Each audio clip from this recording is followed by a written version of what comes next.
జీవితాన్ని జీవించాలా? గుండెల్లోంచి రావాలి నీకు.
యేసయ్యా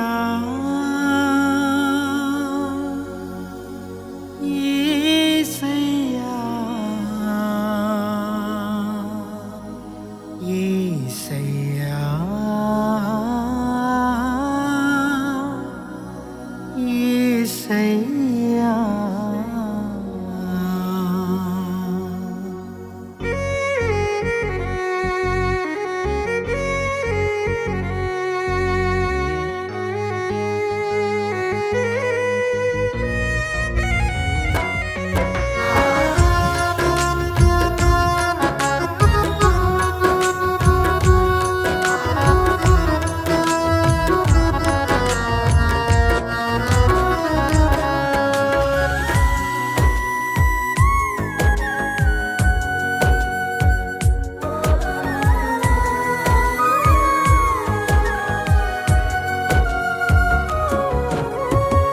పనికిరాని నన్ను వెలిగించావయ్యా, మండుచున్న అగ్నివాలే నన్ను చేసావయ్యా.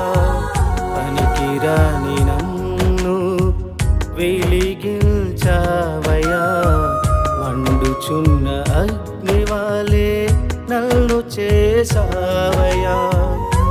ఏమిచ్చి నీ రుణం తీర్చగలనయ్యా, మరణము వరకు నీ సాక్షిగా బ్రతికెదనయ్యా. ఏమిచ్చి నీ రుణం తీర్చగలనయ్యా, మరణము వరకు నీ సాక్షిగా బ్రతికెదనయ్యా. యేసయ్యా యేసయ్యా యేసయ్యా యేసయ్యా యేసయ్యా యేసయ్యా యేసయ్యా యేసయ్యా. పనికిరాని నన్ను వెలిగించావయ్యా, మండుచున్న అగ్నివాలే నన్ను చేసావయ్యా.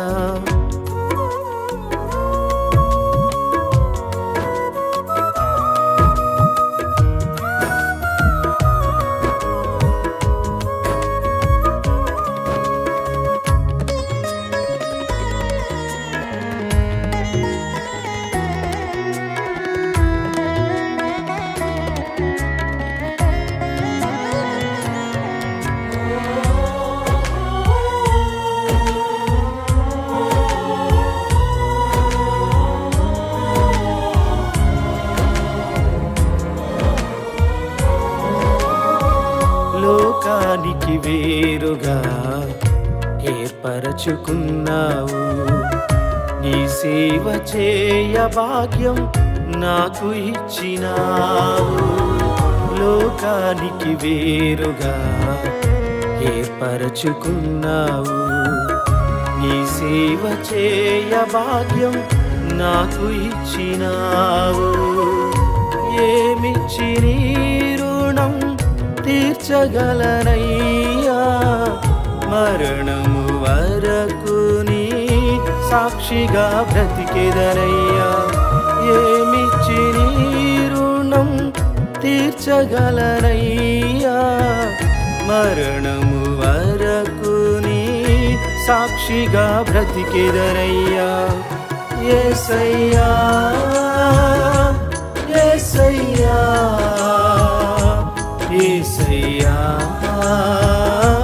యేసయ్యా యేసయ్యా యేసయ్యా యేసయ్యా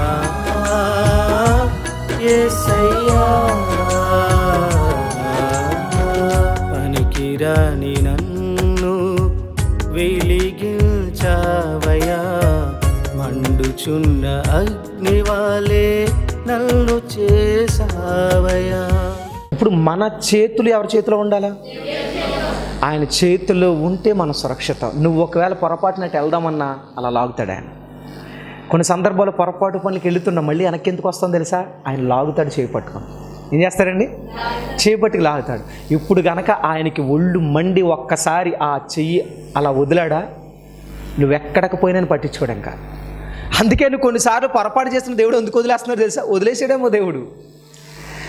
ఎందుకు నువ్వు నిరాశలోకి వెళ్ళిపోతున్నావు తెలుసు? నీ చెయ్యి వదిలేసాడు, నీకు ఆలోచన ఇవ్వట్లా, మానసిక నిబ్బరాన్ని ఇవ్వట్లా.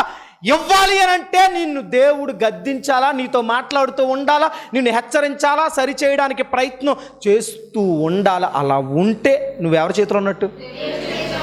మీకు కూడా తెలుసా, గద్దించే వాళ్ళు ఉంటే అది నీకు ఆశీర్వాదం. ఒక్కసారి కనుక ఆయన వదిలేశాడా కుక్క బ్రతికి అయిపోద్దండి. ఎప్పుడైనా గుర్తుపెట్టుకోండి, ఎప్పుడైనా గుర్తుపెట్టుకోండి. అందుకే మన యవ్వనాన్ని ఏం చేసుకోవాలి తెలుసా? పరిశుద్ధంగా ఏం చేయాలా? ఏం చేయాలా? ఎలా కాపాడుకోవాలా? పరిశుద్ధంగా. ఆ యవ్వన కాలంలో ఏ పోరాటానికైనా సిద్ధపడగలిగే ఆ సామర్థ్యం ఎప్పుడు వస్తుంది నీకు అని అంటే, నీ దేహాన్ని కాపాడుకున్నప్పుడు. ఏం చేసినప్పుడు? వీళ్ళు వచ్చింది యుద్ధానికే తీసుకెళ్లారు, కానీ మందు పోయడం వల్ల బలహీనులైపోయారు. ఈ రాత్రి మాటలు వింటున్నప్పుడు నీ ఆలయములో, ఈ దేవుని ఆలయంలో నువ్వు ఏం వెయ్యడం వల్ల నువ్వు ఆత్మీయంగా బలహీనపడిపోయావు నాకు తెలీదు. అందుకే యుద్ధం చేయలేకపోతున్నావు, కష్టాన్ని తట్టుకోలేకపోతున్నావు, సమస్యను తట్టుకోలేకపోతున్నావు, శ్రమను ఎదిరించలేకపోతున్నావు. కొంత సమస్య వచ్చినా చచ్చిపోవాలనే ఆలోచనలు ఎందుకు వస్తున్నాయి అని అంటే, నీకు ఆత్మీయ సామర్థ్యం ఇంకా లేదు. ఎందుకంటే అది చేతులారా నువ్వే పాడు చేసుకున్నావు. దేవుడు అంటున్నాడు, వాళ్ళు యుద్ధాన్ని చేయలేకపోయారు. ఎన్ని వేల మంది వచ్చారు, ఆఫ్టర్ ఆల్ 400 మంది ముందు నిలబడలేకపోయారు. అంటే ఎవరి స్ట్రెంత్ ఎక్కువ ఉంది ఇప్పుడు? స్ట్రెంత్ పరంగా ఎవరు ఎక్కువ? సంఖ్య పరంగా అమాలేకీలు ఎక్కువ. కానీ వాళ్ళ ఏం లేదు, ఏం లేదండి, శక్తి లేదు. అందుకే చూడండి, చిన్న చిన్న విషయాలకే డబ్బాలు పట్టు తిరగడం, చిన్న చిన్న విషయాలకే ఉరితాళ్ళు పట్టుకోవడం, చిన్న చిన్న విషయాలకే బ్లేడులు తెచ్చుకోవడం, చిన్న చిన్న విషయాలకే స్లీపింగ్స్ తెచ్చుకోవడం, చిన్న చిన్న విషయాలకే గోదావరికి వెళ్ళిపోవడం, ఇవన్నీ ఏ లక్షణాలు అనుకుంటున్నారు? బలహీనుల. ఎందుకు బలహీనం అంటే, నువ్వు చేసిన పనికిమాల పనులే నిన్ను బలహీనపరిచాయి. నువ్వు చేసిన పనికిమాల ఆలోచనలు, నువ్వు చేసిన పనికిమాల పనులు, నువ్వు మాట్లాడిన మాటలు, నువ్వు చూసిన చూపులు, నువ్వు చేసిన తలంపులు, అవి నిన్ను ఎలా మార్చేశాయంటే ఏమీ తట్టుకోలేని బలహీన వ్యక్తిగా మార్చేశాయి. మళ్ళా చెప్తున్నా, షడ్రకు మేషకు అబేద్నెగో అగ్నిగుండం ముందు నిలబడ్డారు, రాజు ముందు నిలబడ్డారు. రాజు అన్నాడు, రే ఆ విగ్రహానికి మొక్కుతారా, గుండానికి వెళ్ళిపోతారా, అగ్నిగుండానికి అని అంటే వణికిపోయారా? వణికారా? పోతే పని బోడి ప్రాణ రాజా చంపే, చావైనా చేస్తాం, దీని గురించి నీకు సమాధానం చెప్పవలన చింత మాకు. అలా ఆలోచించిన ఒక రాజు ముందు అలా నిలబడగలిగే దమ్ము ధైర్యం ఉంటుంది ఎవరికన్నా. కానీ అంత గట్స్ ఎవరి నుంచి వచ్చాయి? ఎవరి నుంచి వచ్చాయి? ఎందుకు అంటే వాళ్ళ యవ్వనాన్ని వాళ్ళు అలా. ఇప్పుడు వాళ్ళు ఏ పాపం లేదు కాబట్టి ధైర్యం ఉంది. పోతే డైరెక్ట్గా ఎవరి దగ్గరికి వెళ్తాం? నీకు లేదు, నువ్వు పోయావంటే ఖచ్చితంగా నరకానికి వెళ్తావు, దీంట్లో సందేహం లేదు. చాలామంది నేను పోతా, పోయిన తర్వాత కూడా సుఖపడవు నువ్వు అక్కడ అనుకుంటున్నావు. ప్రభు ఈ తట్టుకోలేకపోతున్నా, చచ్చిపోతే ఇక్కడ చచ్చిన తర్వాత నువ్వు వెళ్ళేది నరకానికేనమ్మా, అక్కడ అసలు సుఖం ఉండదు, అగ్ని ఆరదు. మీకు అర్థమైందా? కానీ అంత ధైర్యం, అంత గట్స్ వాళ్ళ పరిశుద్ధ జీవితాన్ని బట్టే వాళ్ళకే వచ్చాయి. అది దేవుడు ఇచ్చాడు. ఇప్పుడు చూడండి, అలా అగ్నిగుండాన్ని చూసిన కళలో ఏమి రాలా? ఏం రాలా? గుర్తుపెట్టుకోండి, అగ్నిగుండం వంటి మహాశ్రమలు మనం కళ్ళ ముందు కనబడినా మనకి ఎప్పుడు ధైర్యాన్ని ఇప్పుడు కోల్పోమో తెలుసా? మన హృదయంలో పరిశుద్ధత ఉంటే, మన దేవాలయాన్ని మనం కాపాడుకుంటే, ప్రభు కొరకు నిలబడగలిగితే మనలో ఏమొస్తుంది తెలుసా? ఆ యుద్ధానికి సిద్ధపడగలిగే గట్స్ మనలో కూడా. ఇప్పుడు దానియేలు దగ్గరికి వెళ్ళినప్పుడు సింహాలను చూసి వణికిపోయాడా? పోతే పోనీ ప్రాణం పోద్ది, అంతే కదా. ప్రార్థన మాత్రం అన్నాడు. ఏమన్నాడు? మనమేమంటాం? ప్రార్థన లేదు, ఏమీ లేదు, బతుకుంటే ఏదో చేసుకుని బతకొచ్చు పాస్టర్ గారు అని. అప్పుడే కంగారేముందండి, ఎందుకంటే నీకు ఇంకా అంత స్ట్రెంత్ రాలా. ఎందుకంటే ఆత్మీయంగా ఎక్కడేదిగో, ఆత్మీయంగా ప్రార్థన ఏది, వాక్యం ఏది. ఇక్కడ మూసిన బైబిల్ మరలా ఆదివారమే తెరవబడును, ఆదివారం మూసిన బైబిల్ బుధవారమే తెరవబడును, మధ్యలో తెరవబడదు. తెరిస్తే పాపం కళ్ళుకి నిప్పులు అంటుకుని చచ్చిపోతారు. అందుకని తెరవరు వాళ్ళు. నిజమే, చేతులకి నిప్పులు అంటుకుపోతే, కళ్ళకి నిప్పులు అంటుకుపోతే, నాలుగుకి నిప్పులు ఇంకంతే మండిపోద్ది. అందుకని వాళ్ళు తెరవరు.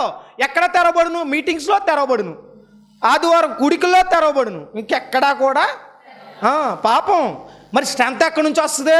మరలా అయ్యగారు ప్రార్థన చేయండి అయ్యగారు, నేను ప్రార్థన చేస్తాను. నీలో స్ట్రెంత్ ఏది? నీలో స్ట్రెంత్ లేకుండా ఎంత ప్రార్థన చేస్తే వస్తుంది? చచ్చిపోయే ముసలోడు కొన ఊపిరితో ఉండొచ్చి దగ్గర తీసుకొచ్చి అయ్యా బతికిచ్చేయండి అయ్యా అంటే, ఒరే నువ్వు కొన ఊపిరితో చచ్చేలా నేను ఎక్కడ చేయండి రా. నీలో ఏదో కొంత స్ట్రెంత్ ఉంటే నీకు ఇంకొంచెం నేను చేస్తాను, ఆ వెంటిలేటర్ మీద పెడతాను, ఆక్సిజన్ పెడతాను, ఏదో ఒకటి చేస్తాను. నువ్వు చచ్చేలాగా ఉన్నావు ఆల్రెడీ, ఇంకా నేనేం చేస్తే మాత్రం ఉపయోగపడతా. తీసుకెళ్ళిపోండి. ఇంకా ఎవరైనా ఉంటే వాళ్ళు మీ చుట్టాలని ఇబ్బందులు తీసుకొచ్చి చూపించి తీసుకుపోండి అంటాడంట డాక్టరు. అంటాడా? ఇప్పుడు నువ్వు ఎంత స్ట్రెంత్ లేకుండా చచ్చిపోయే కొన ఊపిరి స్థితిలో ఉండి అయ్యా ఈ సమస్య కూడా ప్రార్థన చేయంటే నేనేమంటాను చెప్పండి? ఇప్పుడు పాస్టర్స్ ఎవరైనా ఏమంటారు? అమ్మా అని చేద్దామా ప్రార్థన, మనసులో ఉన్న పనికి మళ్ళీ దాన్ని అడ్డమైన పనులు చేసి నువ్వు ఇప్పుడు వచ్చి ప్రార్థన చేయమంటావా అని పైకి చెప్పలేడు. ఇప్పుడు నాలాంటి వాడైతే చెప్పేస్తాడు, తట్టుకోలేం కాబట్టి. ఇప్పుడు సేవకులు అందరూ చెప్పగలరు. ఒకవేళ చెప్తే విని కుదురుగా నువ్వు ఉంటా, బయటికి వెళ్ళి 100 మంది కలుస్తావు. పాస్టర్ ఇలా అనొచ్చా? విశ్వాసులు తప్పు చేయాలా? పాస్టర్ గారు క్షమించాలా అంటారంటారా? అలా నాకు అర్థం కాదు. మందిరం షిఫ్ట్ ఎక్కడుందే? శ్యామగారి మందిరమేనా? ఇంకెక్కడ మందిరాలు లేవా? చాలా మందిరాలు ఉన్నాయి పక్కన. వీధికి ఒక మందిరం ఉంది, ఇంటి పేరుకు ఒక మందిరం ఉంది, కులానికి ఒక మందిరం ఉంది. మీకు అర్థం, ఎక్కడ 2-3 బంధువులు ఉంటే అక్కడ మందిరం ఉంది. మా ఇష్టం అండి, ఎక్కడికైనా మందిరానికి వెళ్ళిపోతాం. అక్కడ నుంచి నరకానికి కూడా వెళ్ళిపోతాం, దాంట్లో సందేహమే లేదు. గుర్తుపెట్టుకోండి. అంటే ఆ స్ట్రెంత్ రావాలి అని అంటే అది నీలో ఉండాలి. నీలో ఉన్న తర్వాత అప్పుడు కూడా మేము ప్రార్థన చేయాలి. అంతేగాని నీలో ఏం లేకుండా ఎంత ప్రార్థన చేస్తే ఏంటి ఉపయోగం ఉంటుందా? సహజంగా లోకలో ఒక మాట అంటారు కదండి, ఓరుగాల్లో దీపం పెట్టి దేవుడా అంటే కుదరదు కదా. మనం ఇల్లు ఏం పెట్టాలి? ముందు ఏం పెట్టాలా? అంటే దైవజనుడు ప్రార్థన చేయడం నిజమే, కానీ దైవజనుడు ప్రార్థన నీకు సపోర్ట్ ఇవ్వాలి అని అంటే దానికంటే ముందు నీ ఆత్మీయ జీవితంలో కొన్ని విషయాల్లో నువ్వు బలపడి దేవుని కొరకు నిలబడగలిగి ఉంటే మేము చేసే ప్రార్థన కూడా ఎవరు వింటారు? దేవుడు వినాలి అని అంటే ముందు నీలో ఉండాలా. నీలో లేకుండా నేను ఏం చేస్తే ఉపయోగం? అందుకే గుర్తుపెట్టుకొని యవ్వనులు పాడైపోవడానికి పారిపోయారు. ఏం చేశారండి? చాలామంది జీవితం నుంచి పారిపోవాలనుకుంటున్నారు. ఏ జీవితం నుంచి? ఈ సమస్యలు తట్టుకోలేక పారిపోదామంటే చచ్చిపోవడానికి గోదావరిలు చూసుకుంటున్నారు, బావిలు చూసుకుంటున్నారు, ఇంకేదేదో చూసుకుంటున్నారు, పురుగు మందులు చూసుకున్నారు. కారణం ఏంటి? జీవితం నుంచి పిరికి పందలే పారిపోతారు. గుర్తుపెట్టుకోండి, దేవుని ఆత్మచేత నింపబడేవాడు నిలబడతాడు. ఏం చేస్తాడు? గట్టిగా చెప్పాలా? నిలబడతాడు. అగ్నిగుండం ముందున్న పోతే పోతాం అన్నారు వాళ్ళ ముగ్గురు. ఎక్కడి నుంచి వచ్చినాయి ఆ గట్సాలకే? ఎక్కడి నుంచి వచ్చాయండి?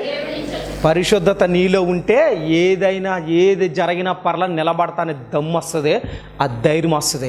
సమస్యలు చుట్టూ 100 ఇప్పుడు ఉంటానే ఉంటాయి. కొంతమంది అనుకుంటారు నాకు ఒక్కదానికే ఉన్నాయండి, నాకు ఒక్కడికే ఉన్నాయండి. నీకంటే 100 సమస్యలు ప్రపంచంలో ఉన్న వాళ్ళకి ఉన్నాయి, అది నీకు తెలీదు. నీకు ఇక్కడే చూస్తున్నావు. మీకు అర్థమైందా? కానీ ప్రతి మనిషి కామన్గా అనుకునే పాయింట్ ఇదే, నాకేనండి, ఎందుకో నాకే జరుగుతుందండి, ఇంకెవరికే జరగట్లేదండి. నీకన్నా దారుణమైన సిచ్యువేషన్స్లో చాలామంది ఉన్నారు. అది నీకు అర్థం కాదు. నీకు అర్థమయ్యేసరికి నీ లైఫ్ కూడా అయిపోద్ది. కానీ అవ్వకుండా ముందే నిలబడాలని మళ్ళీ చెప్తున్నాను. శ్రమ దినాల్లో నిలబడి తట్టుకున్నవాడు ఎప్పుడు కూడా ఆత్మీయుడే. కృంగిపోయేవాడు బైబిల్లో ఉంది, చేత కానివాడు. ఎలాంటి వాడంట? అంటే ఇప్పుడు దావీదు చూశాడండి. ఇప్పుడు దావీదుని అందరూ చంపేద్దాం అనుకుని నిరుత్సాహంగా మాట్లాడినప్పుడు వెళ్ళిపోయి, ఒరే నన్ను నమ్మి ఇంతమంది వచ్చారు, మీరు 600 మంది, మిమ్మల్ని ఇంతకాలం నడిపించాను, ఇంతకాలం నడిపించిన తర్వాత విశ్వాసఘాతకులాగా నన్ను చంపేయడానికి ప్రయత్నం చేశారంటే ఇంకా నేను బతకడం అనవసరం అని చెప్పి వెళ్ళిపోయాడా? గోదావరికి వెళ్ళిపోయాడా? ఎక్కడికి వెళ్ళాడు? మోకాళ్ళ దగ్గరికి వెళ్ళాడు. అంటే ఎవరి దగ్గరికి వెళ్ళాడండి? నీకు సమస్య వచ్చినప్పుడు నువ్వు వెళ్ళాల్సింది ఎవరి దగ్గరికి? దేవుని దగ్గరికి వెళ్ళు. అది ఎలాంటి సమస్య అయినా, నీకు తీరని సమస్య కానీ ఆయన తీర్చగలిగే సమస్య మాత్రమే తప్ప ఆయన తీర్చలేని సమస్య అంటూ భూమి మీద ఏదైనా ఉందా? ఆయనకి అసాధ్యమైనది ఏదైనా కలదా అన్నాడు ఆయన. అంటే ఏమి లేదని అర్థం. అంటే ఆయనకు అసాధ్యమైనది ఏది లేదు. అయితే మనం చేయాల్సిన పని ఏంటంటే మన యవ్వన కాలంలో మన దేహాన్ని పవిత్రంగా ఏం చేయాలా? ఇప్పుడు చెప్పండి, మందు వేయకూడదు, పాను పరాగులు తినకూడదు, గుట్కాలు, కిల్లీలు, చెత్త చెదారం ఈ శరీరంలో వేయకూడదు, నీ కళ్ళతో దిక్కుమాలిన సినిమాలు, సీరియల్లో సినిమాలు, అడ్డమైన రీల్స్ ఏం చేయకూడదు? చూడకూడదు. ఇప్పుడు చాలామంది ఏంటంటే కొంచెం ఫన్ కోసం అన్న ఫన్ ఏంటంట? ఫన్ కోసమే. తర్వాత నీకు అయిపోద్ది, సరదా తీరిపోద్ది. ఆ ఫన్ కాస్త సాడ్లోకి వెళ్ళిపోద్ది, తర్వాత ఏడుస్తూనే కూర్చుంటా. మీరు ఎప్పుడైనా గుర్తుపెట్టుకోండి, బాగా సమస్య వచ్చినప్పుడు ఎవడైనా తీరిగ్గా సినిమాలు సీరియల్ చూస్తారా? మీ ఆయన మిమ్మల్ని బాగా తన్ని పక్కన కూర్చోబెట్టినప్పుడు చూస్తారా? చెప్పండి, చూడరు. ఎందుకని? మరి మామూలు అప్పుడు ఎందుకు చూస్తున్నాం? అప్పుడు దేవుడు అంటాడు, అప్పుడు చూసాగా దానికి దెబ్బలేవి అంటాడండ. పురుషులు మురిచిపోతున్నారు. మీ ఆవిడ అప్పుడప్పుడు కుమ్మేస్తుంది కదా, అయ్యే మరి అవి అప్పుడప్పుడు టార్చ్ పెట్టేస్తుంది అన్న, పెడతా మరి ఆ టార్చ్ నీవే. నువ్వు మామూలుగా ఉన్నప్పుడు కుదురుకున్నావా? కుదురుగా లేవు కాబట్టి అప్పుడప్పుడు నష్టపెడుతుంది, గయ్యాలాగా ఏడిపిస్తుంది. నిన్ను ఇంటికి వచ్చిన తర్వాత మనశ్శాంతిలో కూర్చోనివ్వకుండా, నుంచోనివ్వకుండా, పడుకోనివ్వకుండా, తిండి తిననివ్వకుండా బయటికి తరిమేస్తుందంటే, చీకట్లో పారిపోతున్నావు అంటే కారణం ఏంటంటే నువ్వు చేసిన పనులు బట్టే దేవుడు ఆమెను వ్యతిరేకంగా తిప్పాడు. ఆవిడ తప్పు లేదు, ఆవిడని ఎవరు తిప్పారు? నీకు ఎక్కడికి వేస్తే కుదురుగా అప్పుడు అక్కడికి వెళ్ళిన తర్వాత రోడ్ల మీద పడుకుని నువ్వేం చేయలేవు, కుమ్ములు ఇలాంటిదాన్ని నన్ను అవసరంగా చేసుకున్నావు ప్రభు, ఎందుకు ఇచ్చావు ప్రభు ఇలాంటిదాన్ని, ఒరే నీకు ఆవిడని ఇవ్వడమే కరెక్టర్, నువ్వు ఇవ్వకపోతే నువ్వు ఎక్కడ కుదురుకుంటావు, నాకు తెలీదా అని అనుకుంటాడు ఆయన. నిజమా కాదా? ఎవరిని సమకూర్చాలో ఆయనకు బాగా తెలుసు. నీకు ఎక్కడికి ఇస్తే కుదురుకుంటావో, ఎవరైతే నువ్వు లైన్లో ఉంటావో, కొన్ని సందర్భాల్లో కుటుంబాలు ఇంతకు వ్యతిరేకతలు వస్తూ ఉంటాయని అంటే నీకు కీ అది ఇచ్చినప్పుడల్లా కుదురుగా ఉంటావు. నువ్వు ఎక్స్ట్రాలు చేసినప్పుడల్లా కీ ఇస్తూ ఉంటాడు. వైఫ్ అయితే దెబ్బలో, ఈవిడ కుదురుగా లేకపోతే ఆడు అప్పుడప్పుడు చెప్పండి పడతా ఉంటే వీడికి అనుకోండి. కొంతమంది భార్యలు కూడా కొట్టేస్తున్నారంట ఇప్పుడు. పాపం కొంతమంది పురుషులు బాధపడుతున్నారు, అన్న కొట్టేస్తుందన్న, నెత్తి మీద గుద్దేస్తున్నా, అందుకే జుట్టు అంతా ఊడిపోతుంది అంటున్నాడు ఒకడు. అర్థమైందా? జాగ్రత్త. అప్పుడప్పుడు దెబ్బలు ఎందుకు పడుతున్నాయి అని అంటే నువ్వు కుదురుగా, గట్టిగా చెప్పండి. మగవాళ్ళు చెప్పట్లే పాపం, ఎన్ని పప్పు గుత్తి దెబ్బలు తినేసి మాట పాపం రావట్లేదు వాళ్ళకి, బయటికి రావడం కష్టమన్నా. అంటే మరి అప్పుడు కుదురుగా ఉండాలా? ఆత్మీయ జీవితాన్ని ఏం చేసుకోవాలా? చెప్పాలా? కాపాడుకోవాలి. నేను మళ్ళీ చెప్తున్నా, యవ్వన కాలంలో ఏదైనా తట్టుకుని నిలబడగలిగే సామర్థ్యం రావాలనంటే మన దేహాన్ని, మన యవ్వనాన్ని పవిత్రంగా ఏం చేయాలా? ఆ యవ్వనులు పారిపోవడానికి ఒకటి దావీదు పక్షాన ఆత్మీయంగా దేవుడు ఉన్నాడు. రెండవది వాళ్ళ దేహాన్ని చెరుపు చేసే మందు వాళ్ళ శరీరంలోనికి వాళ్ళు గుర్తుపెట్టి. ఆత్మీయంగా మన దేహానికి చెరుపు చేసే ఏది మనకొద్దు. అది మంద, గుట్కాయ, సిగరెట్, పాన్ పరాగా, చొట్ట, బీడిన, లేకపోతే చెడ్డ మాటల, నీ నోటిని పాడు చేసే మాటల, నీ మైండ్ను తొలిచే పనికి మళ్ళా ఆలోచన, అది ఏదైనా సరే క్లీన్ చేసుకుంటే ఆ పరిశుద్ధతే మనల్ని ఎవరి ముందు నిలబడదో తెలుసా? ఎవరి ముందు నిలబడద్దే? ఆ పరిశుద్ధతే యోసేపుని ప్రధానమంత్రి పీఠం ఎక్కించింది. ఆ పరిశుద్ధతే ఎస్తేర్ని మహారాణి సింహాసనం ఎక్కించింది. ఆ పరిశుద్ధతే రూతుని బోయజ్ లాంటి గొప్పోడికి భారీగా మార్చింది. యేసుక్రీస్తు వంశావళిలో చేర్చింది. ఆ పరిశుద్ధతే మోషేని గొప్ప నాయకుని చేసింది. ఆ పరిశుద్ధతే పౌలు వంటి గొప్ప భక్తుడిని ప్రపంచ సువార్థికుడిగా మార్చింది.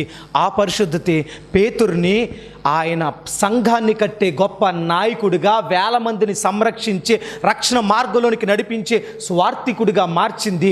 ఆ పరిశుద్ధతే తోమాని మన ఇండియా రప్పించి తోమాకు సువార్తను అందించింది. ఆ పరిశుద్ధతే అగస్టిన్ లాంటి గొప్ప గొప్ప వ్యక్తులను పరిశుద్ధ అగస్టిన్లుగా మార్చింది. ఆ పరిశుద్ధతే నిన్ను నన్ను నిలబెడుతుంది.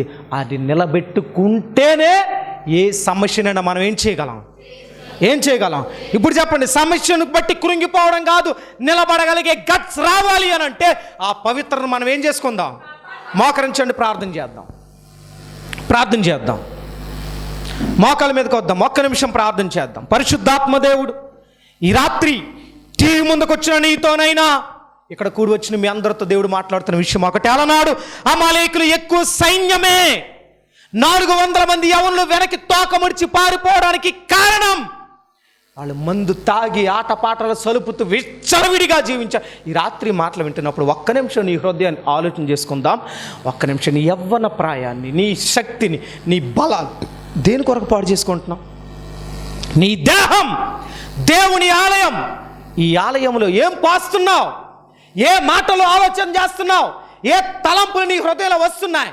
నీ నోటికి ఏ మందు అందిస్తున్నావు? ఏ కిళ్ళి అందిస్తున్నావు? ఏ సిగరెట్ అందిస్తున్నావు? ఏ మందు అందిస్తున్నావు? ఏ పనికిమాల గుట్కాలు అందిస్తున్నావు? నీ కళ్ళకి ఏ సినిమాలు అందిస్తున్నావు? ఏ సీరియల్స్ అందిస్తున్నావు? ఏ పనికిమాలిన అశ్లీలమైన దృశ్యాలు నీ కంటికి అందిస్తున్నావు? మళ్ళీ ఈరోజు ఏడుస్తున్నావు. ఆ సమస్య వచ్చింది, ఈ సమస్య వచ్చింది. ఎస్, ఆ సమస్యను తట్టుకోగలిగే గట్స్ నీకు రావాలి అని అంటే నీ పవిత్రతను కాపాడుకోవాలా.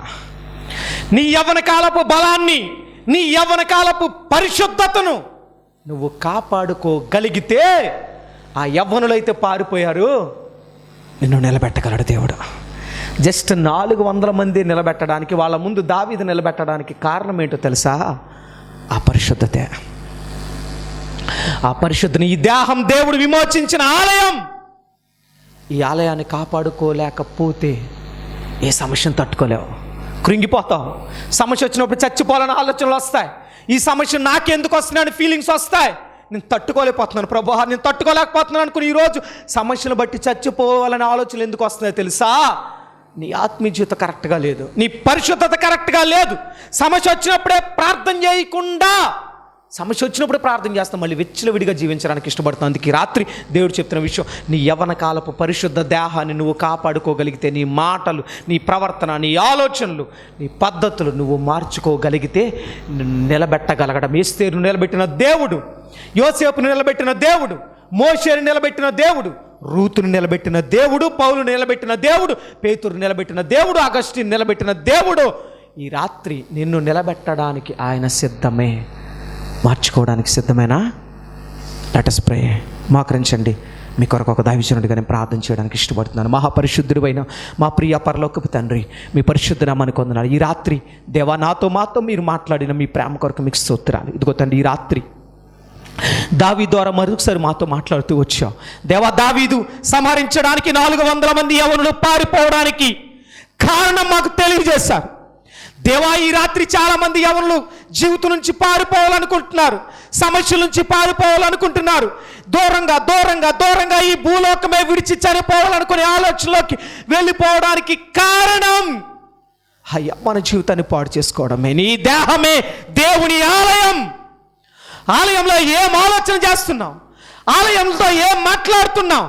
నీ నోటి వెంట ఏ మాటలు వస్తున్నాయి? సరసోక్తులా, బూతులా, పోకిరి మాటలా?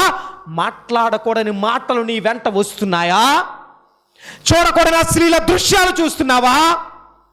పనికిమాలిన పిచ్చి బూతు సినిమాలు, బూతు చిత్రాలు, పనికిమాలిన దృశ్యాలు చూడడానికి నీ కళ్ళు వెంపర్లాడుతున్నాయేమో. చెడ్డ ఆలోచన చేయడానికి నీ హృదయం, నీ మైండ్ ప్రేరేపించబడుతుందేమో. చెత్త సినిమాలు, సీరియల్ చూడడానికి నీ హృదయం ప్రేరేపించబడుతుందేమో. చెడ్డ ప్రాంతాలకు వెళ్ళడానికి నీ కాళ్ళు ప్రేరేపించబడుతున్నాయేమో. చెడ్డ మాటలు మాట్లాడడానికి నీ నోరు ప్రేరేపించబడుతుందేమో. చెడ్డ పనులు చేయడానికి నీ చేతులు ప్రేరేపించబడుతున్నాయేమో. ఈ రాత్రి పరిశుద్ధాత్మ దేవుడు నీతో మాట్లాడుతూ ఉండగా, దేవా నా పరిస్థితులు మార్చాయా, నా స్థితిగతులు మార్చాయా. నా యవ్వనం నీ సొంతం, నా యవ్వన బలం నీ సొంతం, నా యవ్వన ప్రాయం నీ కాడి కొరకే, నా యవ్వన శక్తి నీ పరిచర్య కొరకే అని ఎవరైతే ప్రార్థన చేస్తున్నారో వారి ప్రార్థన ఆలకించండి. దేవ, ఇప్పుడు వరకు ఇలాంటి చెడు వ్యసనంలో ఉన్నానయ్యా. చెడు మాటలు, చెడు ఆలోచనలు, చెడు పరిస్థితులు ఇవన్నీ నా దేహంలో పాడు చేసుకుంటూనే వచ్చాను. అందుకే సమస్య వచ్చినప్పుడు కృంగిపోయానయ్యా. చచ్చిపోవాలని ఆశ పుట్టింది. నా బిడ్డల వల్ల ఇబ్బంది జరిగినప్పుడు, ఆర్థికపరమైన ఇబ్బందులు జరిగినప్పుడు, కుటుంబంలో ఇబ్బందులు జరిగినప్పుడు, ఆఫీస్ నుంచి జాబ్లో ప్రాబ్లమ్స్ వచ్చినప్పుడు ఎన్నోసార్లు ఆత్మహత్య చేసుకోవాలి, చనిపోవాలి తలంపులు వచ్చాయి. కారణం పవిత్రత, పరిశుద్ధత లేకపోవడమే. ఈ రాత్రి నాతో సూటిగా మాట్లాడావయ్యా. ఎస్, ఇక నుంచి నేను ఏ సమస్యను ఎదుర్కోగలిగే సామర్థ్యం రావాలంటే నా పరిశుద్ధత నేను కాపాడుకోవాలి. నా మాటలు, నా ప్రవర్తన, నా తలంపులు, నా ఆలోచనలు, నేను చేసే పనులు అన్నీ ఎప్పుడైతే నిలబెట్టుకోగలను, అలనాడు షడ్రకు మేషకు అబేద్నెగోలు సమస్య వచ్చినప్పుడు ఎలా గట్స్ కలిగి నిలబడ్డారో అలాగే నిలబడగలిగే సామర్థ్యాన్ని నాకు ఇవ్వు ప్రభువా అని ఎవరైతే ప్రార్థన చేస్తున్నారో ప్రార్థన ఆలకించి అంగీకరించి ఇక నుంచి నీ కొరకు మండుతున్న జ్వాల వలె, పరిశుద్ధ అగ్ని వలె నీ కొరకు నిలబడగలిగే సామర్థ్యాన్ని ప్రతి ఒక్కరికి దయచేయమని, ఈ వాక్యమైన ప్రతి కుటుంబాన్ని దీవించమని యేసు క్రీస్తు నామములో ప్రార్థిస్తూ అడిగి వేడుకొంచున్నాం మా పరమ తండ్రి. మన పరమ తండ్రి అయిన దేవుని ప్రేమ, కుమారుడైన క్రీస్తు వారి కృప, పరిశుద్ధాత్ముని అన్యోన్య సహవాసము సన్నిధి కూడి వచ్చిన బిడ్డలకును ఈ పరిచర్యకు నిరంతరము తోడై నడిపించునుగాక. ఆమేన్, ఆమేన్. అందరికీ వందనాలు తెలియజేస్తున్నా అండి. ఈ యొక్క ఆధ్యాత్మిక కార్యక్రమంలో ఈ వాక్యం ద్వారా మీరు బలపడినట్లయితే ఈ కార్యక్రమాన్ని ప్రోత్సహించండి, బలపరచండి. అలాగే మీ సమస్యలు ఏమైనా తెలియచేయాలి అని ఆశపడితే ఈ స్క్రీన్పై స్క్రోల్ అవుతున్న నెంబర్లకు మీరు కాల్ చేయండి. అలాగే మీ ప్రార్థన అవసరాల కొరకు ప్రేయర్ చేయడానికి సేవకుడిగా నేను ఇప్పుడు సిద్ధంగా ఉన్నాను. అలాగే నా వర్తమానాలు మీ ప్రాంతాల్లో వినబడాలి అని ఆశపడితే ఎవరైనా సరే దైవ సేవకులు కానీ మరి ఎవరైనా ఈ స్క్రీన్పై కనబడుతున్న ఈ నెంబర్లకు మీరు కాల్ చేయొచ్చు అని ప్రభు పేరిట తెలియజేస్తున్నాను. అలాగే నా వర్తమానాలు మీరు ఇంకా వీక్షించాలి అని ఆశపడితే బ్రో ఎం శ్యామ్ అనే యూట్యూబ్ ఛానల్ ద్వారా కూడా నా వర్తమానాలు అనేకమైన యూట్యూబ్లో ఉన్నాయి కనుక వాటిని కూడా మీరు వీక్షించి ప్రభు యొక్క దీవెనలు పొందుకోవాలని, ఆధ్యాత్మికంగా బలపడాలని ప్రభు పక్షాన తెలియచేస్తున్నాను. ఈ దీన సేవకుడి కొరకు, ఈ దీన పరిచర్య కొరకు మీ యొక్క అనుదిన ప్రార్థనలో జ్ఞాపకం చేసుకోవాలని ప్రభు పేరిట మీ అందరినీ కూడా తెలియచేస్తున్నాం. God bless you all. దేవుడు మిమ్మల్ని దీవించునుగాక. ఆమేన్. మా అడ్రస్ బేతేలు ప్రార్థనా మందిరం, ఇందిరా కాలనీ, జీడిపిక్కల ఫ్యాక్టరీ ఎదురుగా, దొండపూడి రోడ్, గోపాలపురం.